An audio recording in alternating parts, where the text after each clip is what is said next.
আলহামদুলিল্লাহ রবিল আলমিন। বান্দার অভিযোগ, আল্লাহ ধানটা মাত্র কাইটে আসলাম, উঠেবার সময় তো দিতা।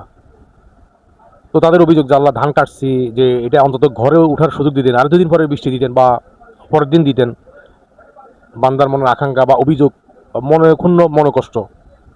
তো বান্দা চায় কি যে আল্লাহ সুবহানাহু ওয়া তাআলাকে কন্ট্রোল করতে, নাউজুবিল্লাহ, কন্ট্রোল করতে না, মানে মনের মনের আক্ষেপ এটাই যে আমরা যেরকম কারেন্টের সুইচ বা ফ্যানের সুইচ দিই, যে মন চাইলে যখন ফ্যানের সুইচ অন করলাম বা অফ করলাম, আমরাও চাই যে আল্লাহ সুবহানাহু ওয়া তাআলা আমাদেরকে পরীক্ষা করবে, তো আমাদের সময় মতো, আমাদের থেকে আমাদের সমস্যায় ফেলবে আমাদের সময় মতো। কিন্তু না, আল্লাহ সুবহানাহু ওয়া তাআলা সূরা বাকারার 155 আয়াতে বলতেছেন, অবশ্যই আমি তোমাদের পরীক্ষা করব কিছুটা, ভয়, মাল ও দানের ক্ষতি ও ফসলের বিনষ্টের মাধ্যমে, তবে সুসংবাদ দাও সবরকারীদের। এখন আল্লাহ সুবহানাহু ওয়া তাআলা চাইছেন যে আমাদের ফসলগুলো বিনষ্ট করবেন, আল্লাহ সুবহানাহু ওয়া তাআলা চাইছেন আমাদের ফসলগুলো সমূলে বিনাশ করে দিবেন।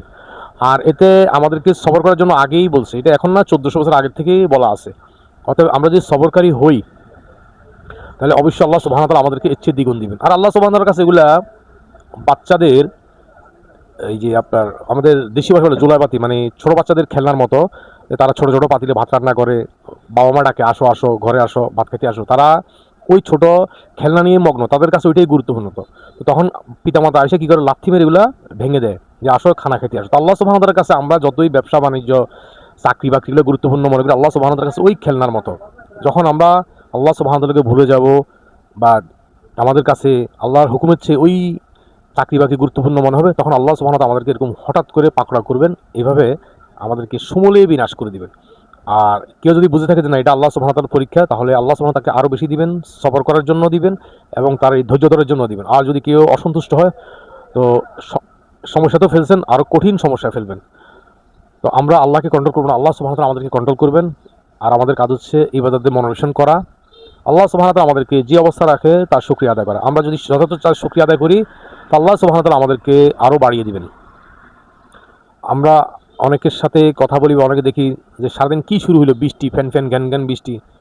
মূলত সে মূর্খ, এটা বোঝে না যে এই ঘ্যান ঘ্যান ফ্যান ফ্যান যে শব্দটা সে আল্লাহ সুবহানাহু ওয়া তাআলাকে বলতেছে।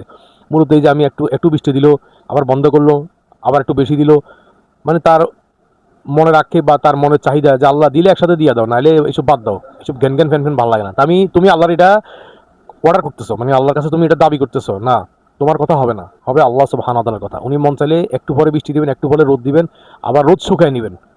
এগুলা ইমান ভঙ্গের অনেক কারণ। তো অতএব আমরা মনে হয় অনেকে মহিলারা বলতে থাকে হিসা মারা বৃষ্টি যাস নাকা, তার মানে কি, এটা আপনি কারে কইছেন? আল্লাহ সুবহানাহু ওয়া তাআলাকে, নাউজুবিল্লাহ মিন যালিক। অতএব বৃষ্টি যখন ইচ্ছা তখন আসবে, আর বৃষ্টির কোনো ক্ষমতা নেই, সকল